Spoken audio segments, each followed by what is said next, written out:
TDP నేత మేలాయిపల్లి విజయ్ కుమార్ అమరావతి ఎన్టీఆర్ భవన్లో మాట్లాడుతున్నారు. ఇప్పుడు ఆ లైవ్ చూద్దాం. కోట్ల రూపాయలు అప్పు తీసుకున్నామని చెప్పున్నారు. ఇది నిజమా కాదా? కనీసం క్యాగ్ కన్నా మీరు ఇచ్చారా? క్యాగ్కి ఇచ్చిన మాట నిజమే అయితే ఆంధ్రప్రదేశ్ గవర్నమెంట్ క్యాగ్కి నిజమైన అంకెలే ఇచ్చుంటే 69,000 కోట్ల 736 కోట్ల రూపాయలు 69,736 crores మేము అప్పు చేసాము ఈ సంవత్సరం. Borrowings have been made to this extent అని మంత్లీ ఇండికేటర్స్లో క్యాగ్కి చెప్పున్నారు. మరి అంత అప్పు తీసుకోవడం, నేను ఇందాక చెప్పినట్టు 30,275 కోట్లే కదా మీ యొక్క ఎఫ్ఆర్బిఐ లిమిటు. మరి మీరు 69,000 కోట్ల రూపాయలు ఏ బేసిస్ మీద తీసుకున్నారు అంటే మోర్ దాన్ 100%, ఆల్మోస్ట్. సో ఇంత అప్పుని, దాదాపు రెండింతల పైన అప్పుని మీరు ఏ విధంగా తీసుకున్నారు? దేశంలో రైతులు పంపు సెట్లకి కెపాసిటీలు పెడితే మీకు కొంత అప్పు తీసుకొని ఎక్స్ట్రా మీ యొక్క దీని ప్రకారం మేము వెసులుబాటు కల్పిస్తామని కేంద్ర ప్రభుత్వం ఒక ఆఫర్ ఇస్తే, దేశంలోని ఏ రాష్ట్రం మేము రైతులకు పంపు సెట్లు పెడతామని ఒప్పుకోలేదు. ఒకే ఒక రాష్ట్రం ఒప్పుకుందండి. రైతుల మీద ఏమాత్రం పేవలేని రాష్ట్రం ఒకటే ఒకటి ఉంది, మన రాష్ట్రం, ఆంధ్రప్రదేశ్ రాష్ట్రం మాత్రమే. రైతులకి పంపు సెట్లకి మీటర్లు పెడతాము, రైతుల పంపు సెట్లకు మీటర్లు పెడతాము, మీరేదో కొద్దిగా ఎక్స్ట్రా అప్పులు ఇస్తా అన్నారు, అప్పు తీసుకోమని సౌలభ్యం ఇస్తా అన్నారు కదా, అది ఇచ్చేయండి అన్నారు. సరే అని వాళ్ళకు 4,000 4,500 కోట్లు ఎంతో ఇచ్చారు. ఎంత ఇచ్చారో చెప్పండి అంటే మీరు ఏది చెప్పరు. మేము ఎక్కడో చోట మా ఇన్ఫర్మేషన్ మేము సేకరించుకోవాలి, కానీ మీరు మాత్రం ట్రాన్స్పరెన్సీ సున్నా, గుండు సున్నా. పొరపాటును కూడా ఒక్క మొక్కకు రాదు. వచ్చేవంతా అబద్ధాలు అబద్ధాలు అబద్ధాలు అబద్ధాలు టు ది పవర్ ఆఫ్ అబద్ధాలు. మీరేమి ఆర్థిక మంత్రిలో మీరు ఎంబీఏ చేశారో, ఎంబీఏ చేసి మీరు ఎకనామిక్స్ చేస్తే ఇట్లే ఉంటుంది. మీరు డిసెంబర్ దాకా చేసినప్పు 69,000 కోట్లు అంటే ఆర్బీఐ మీకు ఇచ్చిన లిమిట్ కంటే రెండింతలు 100% కంటే ఎక్కువ అప్పు చేస్తున్నారు. 30,275 crores ప్లస్ ఒకవేళ ఇంకొక 4,000 కోట్లు రైతుల కెపాసిటీలు పెడతారని చెప్తే ఇచ్చిన 34,000 కోట్లు వేసుకున్నా కూడా రెండింతల పైగా మీరు అప్పు చేస్తున్నారు. వాస్తవమా కాదా? మీరే క్యాక్ ఇచ్చారు కదా, ఇదే ఫిగర్ మీరు క్యాక్ ఇచ్చినారు కదా, మరి అప్పుడు వాస్తవమా కాదా? రెండింతలు అప్పు చేశారు కదా, మరి ఎఫ్ఆర్బిఎం లిమిట్ అని దాంట్లో ఎట్లా చెప్తారు మీరు? ఇంత పచ్చి అబద్ధాలు ఇంత ఓపెన్గా చెప్తారు అసలు మీరు? మార్చి 2024 నాటికి RBI, reserve bank of India ఇచ్చిన గణాంకాల ప్రకారం వాళ్ళ సైట్లోకి పోతే ఆ రిపోర్ట్ మీకే దొరుకుతుంది. మీరు చేస్తున్న అప్పులను బేస్గా చేసుకొని మన అప్పులు కేవలం ఆర్బీఐ ద్వారా తీసుకున్న అప్పులు మాత్రమే 4,84,000 కోట్ల రూపాయలకు చేరుతాయని ఆర్బీఐ అంచనా వేసింది. 4,84,000 కోట్ల రూపాయలు. ఇవి కార్పొరేషన్ అప్పులు కాకుండా, మీరు ఇవ్వాల్సిన బకాయిలు కాకుండా, డిస్కమ్ములు బకాయిలు కాకుండా, ఇవేమీ లేకుండా కేవలం ఆర్బీఐ అప్పులు వేసుకుంటే 4,84,000, ఇవన్నీ కలిపితే మినిమం 11 లక్షల కోట్ల రూపాయలకు వస్తుంది. పోనీ సంపాదన బాగుందా? పోనీ ఇంకా నేను చెప్పాల్సిన ఉద్యోగులకు ఇవ్వాల్సిన దాని డిఏలు, డిస్కమ్ములు బకాయిలు ఇవన్నీ కలిపితే 11 లక్షల కోట్ల రూపాయలు. ఆర్బీఐ నివేదిక ప్రకారం మీరు ఎట్లా ఒప్పుకోరు కాబట్టి ఆర్బీఐ సైట్లోకి వెళ్ళి చూసాం మేము. 2019 నాటికి మనకు ఉన్నప్పుడు 2,64,450 కోట్లు, 2.64 lakh crores. 2023 నాటికి 4,20,000, 2024 నాటికి 4,82,000 కోట్లు. అంటే ఈ 5 ఏళ్లలో మీరు చేసిన అప్పులే 2,50,000 కోట్లు. అంటే సంవత్సరానికి 50,000 కోట్లు. అంటే ఎవ్రీ మంత్ మినిమం 5,000 కోట్ల రూపాయలు అప్పులు చేస్తారు, మినిమం 5 సంవత్సరాల నుంచి. అదే ఈ సంవత్సరంలో అయితే దాదాపు 7,000 కోట్లకి వెళ్ళిపోయింది. అంటే రోజుకి 257 కోట్ల రూపాయలు అప్పులు చేస్తోంది ఈ ప్రభుత్వం. ఏం చేస్తున్నారో దేవుడి కనుక. అంతంత డబ్బులు ఏం చేస్తున్నారో, కనీసం ఒక ప్రాజెక్ట్ లేదు, ఒక డ్యాము లేదు, రోడ్లు లేవు, ఏమంటారు కంపెనీలా లేదు, ఏమీ లేదు. అంత డబ్బులు ఏం చేస్తున్నారో దేవుడి కనుక. దీనికి ఇంకోటి చెప్తారు, జిఎస్డిపి ప్రకారం మేము అప్పులు చేస్తున్నాము ఒక పనికి మాలిన వాదన తెస్తారు. ఎందుకు ఇంత నిష్కర్షగా, ఇంత చీప్గా పనికి మాలిన వాదన అని చెప్తున్నా అంటే, కరెక్ట్, ఖచ్చితంగా పనికి మాలిన జిఎస్డిపి ప్రకారం మీరు అప్పు చేస్తున్నారు అని చెప్పడం ఎంత అర్థరహితం అంటే, ప్రతిరోజు 257 కోట్ల రూపాయలు అప్పు చేస్తుంటే నెలకి ఎంత అవుతుంది? 7,000 చేంజ్ అవుతుంది. అదే సంవత్సరానికి 9 నెలలకి ఎంత అయింది? 69,000 కోట్ల రూపాయలు అయింది. ఈ 69,000 కోట్ల రూపాయలు ప్లస్ మీరు కార్పొరేషన్ల దగ్గర తీసుకున్న డబ్బు, ఈ దాన్ని ఏమంటారు మందు ద్వారా తీసుకున్న డబ్బు, బ్యాంకుల ద్వారా తీసుకున్న డబ్బు, ఇవంతా 1,00,000 కోట్ల రూపాయలు వస్తుంటే ఈ 1,00,000 కోట్ల రూపాయలు మీరు పంచిపెడుతున్నారు, రకరకాల మీ యొక్క ఖర్చులు పెడుతున్నారు. ఈ 1,00,000 కోట్ల రూపాయలు ఆర్థిక రంగంలోకి వచ్చిన తర్వాత అది అందరి చేతుల్లోకి పోతుంది. క్రయ విక్రయాలు జరుగుతుంటాయి.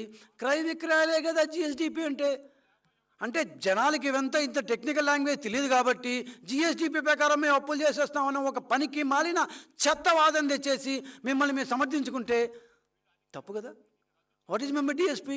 The total transactions of all the transaction that has been happen over a particular time period in a particular place or in a particular state or in a particular country. ఒక రాష్ట్రంలో కానీ, ఒక దేశంలో కానీ, ఒక ప్రాంతంలో కానీ మొత్తం జరిగిన క్రయ విక్రయాలన్నీ గ్రాస్ స్టేట్ డొమెస్టిక్ ప్రోడక్ట్ ఆ గ్రాస్ నేషనల్ దాని డొమెస్టిక్ ప్రోడక్ట్ అంటాం. సో ఈ జిఎస్డిపి ప్రతిరోజు మీరు అప్పులు చేసి ఆ అప్పులన్నింటినీ ఆర్థిక రంగంలోకి పెడుతున్నప్పుడు అందరూ ఖర్చు పెడతారు. ఖర్చు పెట్టిన ఇప్పుడు నాకు ఒక 100 రూపాయలు, ఇంకో 100 రూపాయలు ఇస్తే అందరికీ కలిసి ఒక 10 మంది 1000 రూపాయలు ఇస్తే ఈ 1000 రూపాయలు 10 మంది చేతులు మారుతాయి. అప్పుడు ఒక్కొక్క రూపాయి 2 సార్లు 3 సార్లు చేతులు మారుతుంటుంది. అంటే 3,000 రూపాయలు వచ్చినట్ట కాదు కదా, వచ్చింది 1000 రూపాయలే, జస్ట్ చేతులు మారింది అంతే. కానీ మీరేం చేస్తున్నారు, మీరు ఇచ్చిన అప్పు చేతులు మారిన లెక్కను బేస్ చేసుకొని జిఎస్డిపి ఎక్కువైంది 16%, 14% అని శుష్క మాటలు చెప్తూ, పనికిరాని చెత్త మాటలు చెప్తూ దాని బేస్గా మళ్ళీ ఎక్స్ట్రా అప్పులు తీసుకుంటున్నారు. అంటే అప్పులు అప్పులు అప్పులు అప్పులు, ఇది తప్ప మీకు ఇంకేమీ కనపట్లేదు. సంపాదించడం చేత కాదు. ఆ రోజు మేము 10 ఏళ్ల క్రితం మేము స్టార్ట్ చేసినప్పుడు, 5 ఏళ్ల క్రితం మేము ఎండ్ చేసినప్పుడు ఎంత ఆదాయం ఉందో ఈ రోజుకి అంతే ఆదాయం కనిపిస్తుంది, సొంత ఆదాయం. సో సొంత ఆదాయాన్ని పెంచుకునే మాట దేవుడు ఖర్చన్న చూసి పెట్టండి రా బాబు అంటే నా 698 కోట్ల రూపాయలు ఖర్చు పెడతారు. పోనీ ఏమన్నా సంపాదించుకునే స్థాయి ఉందా, అంత వాగ ఉందా, అంత దమ్ము ఉందా అంటే 264 కోట్లు 698 crores ఖర్చు పెడుతూ, అంటే 10 సార్లు ఇన్ని లెక్కలు చెప్తుంటే కొద్దిగా కన్ఫ్యూజింగ్గా ఉంటుంది. కానీ ఆంధ్రప్రదేశ్ ప్రజలు బాగా వినాలి. 698,000 కోట్ల రూపాయలు రోజు ఖర్చు పెడుతుంటే సంపాదించేది మాత్రం 264 కోట్లే. 257 కోట్లు అప్పు చేస్తున్నాం. 264 crores సంపాదిస్తూ ఉంటా, 257 crores అప్పు చేస్తూ ఉంటా. 10 సార్లు చెప్పిన నాకే కష్టంగా ఉంది కూడా.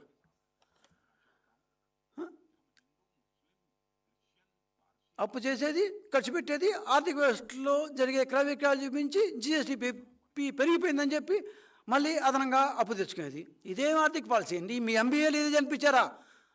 కానీ మేము నేర్చుకున్న ఎకనామిక్స్లో అయితే ఇవేమీ నేర్పలేదు సార్. మీరు ఎంబీఏ చదువుకున్నారు కదా, అందుకని ఎంబీఏకి ఎకనామిక్స్కి ఎక్కడ సాపత్యం నాకు అర్థం కావట్లేదు. సో ఎంబీఏ చదివి ఆర్థిక మంత్రి అయిన మీరు ఇట్లా చేస్తారు, మరి ఇంకేముంటుంది? కనీసం కొద్దిగా ఎకనామిక్స్ని చదువుకుంటే మీరు. Obviously, sir, I am really saying your MBA doesn't fit for this. ఆర్థిక మంత్రి శాఖకి ఎంబీఏకి ఏం సంబంధమో నాకు అర్థం కావట్లేదు. ఎక్కడన్నా బయట నుంచి డబ్బు వస్తుందా? బయట నుంచి కంపెనీలో ఏమైనా కడుతున్నాయా? ఏమీ లేదు. అప్పు తెచ్చుకునేది, దాన్ని ఇక్కడెక్కడే ఇదే రూమ్లో ఖర్చు పెట్టుకునేది, మా జిఎస్డిపి పెరిగిపోయిందని చెప్పి మళ్ళీ ఫర్దర్ అప్పులు తెచ్చుకునేది. పోనీ జిఎస్డిపి పెరిగింది అంటుంటారు కదా మన యొక్క బొగ్గన గారు ఊరుకోమంటే, ఆ జిఎస్డిపిలో మన అప్పుల శాతం ఏం తెలుసా? 33.5%. మొత్తం 13 లక్షలు 14 లక్షల కోట్లు అంటున్నారే, దాంట్లో కనీసం ఆర్బీఐ నుంచి తీసుకుంది మాత్రమే తీసుకుంటే 33.5%. మొత్తం అప్పులు లెక్కేస్తే దాదాపు 80%. అంటే ఈ టోటల్ జిఎస్డిపిలో ఈ రోజు మొత్తం అప్పులు చూస్తే దాదాపు 11 లక్షల కోట్లు, అంటే 80% అప్పులు చేస్తున్నాం ఆ సోకాల్డ్ జిఎస్డిపిలో. పోనీ ఇంత అప్పులు చేస్తున్నాం, కనీసం అదేవిధంగా సంపాదన చేస్తున్నారా? అంతంత మాత్రమే. జానాబెత్తుడు తోక ఎప్పుడు అంతకంటే పోదు. డిసెంబర్ దాకా మనకు అందుబాటులో క్యాగ్ లెక్కల ప్రకారం చూస్తే ఈ సంవత్సరంలో కేంద్రం ఇచ్చే పన్నుల వాటా, కేంద్రం ఇచ్చే గ్రాంటులు, ఇవన్నీ అంటే అది మనం సంపాదించుకుంది కాదు కదా, కేంద్రం ఇచ్చింది అది. సో కేంద్రం కాకుండా మీకు నువ్వు సొంతంగా మన రాష్ట్రం సంపాదించుకుని చూస్తే 71,396 కోట్లు. ఈ 9 నెలల్లో మనం సంపాదించి 71,000 crores. అంటే డిసెంబర్ దాకా చూస్తే ఎవ్రీ మంత్ 7,933 కోట్లు, అంటే రఫ్లీ 8,000 crores. అంటే రోజుకు 264 కోట్ల రూపాయలు మాత్రమే, ఇందాక నేను చెప్తున్నట్టు. సో నెలకి 8,000 కోట్లు సంపాదిస్తున్నాం. అంటే దీంట్లోనే ఎక్సైజ్ ఉంది, డీజిల్ ఉంది, పెట్రోల్ ఉంది, దాని మీద వేసే ట్యాక్స్ ఉన్నాయి, జిఎస్టీ ఉంది, నాన్ ట్యాక్స్ రెవెన్యూ ఉంది, అన్నీ చేస్తే కూడా ఆ జానా బెత్తరే 8,000 crores. ఖర్చు మాత్రం 20,000 కోట్లు ప్రతి నెల పెడుతున్నాం. నెలకి సంపాదించేది మాత్రం సొంతగా సంపాదించేది కేవలం 8,000 crores. అది రోజుకు తీశాను నేను. రోజుకు తీస్తే 698 కోట్లు ఖర్చు పెడుతుంటే కేవలం 264 కోట్ల రూపాయలు మాత్రం సంపాదిస్తున్నాం. మిగతా అది ఎక్కడి నుంచి అంటే ఏముంది, అప్పు ఇస్తున్నారు. మనం ఎంత సంపాదిస్తున్నామో అంత అప్పు తెచ్చుకున్నాం. 264 కోట్లు సంపాదిస్తుంటే 257 కోట్లు అప్పు తెచ్చుకుంటున్నాం.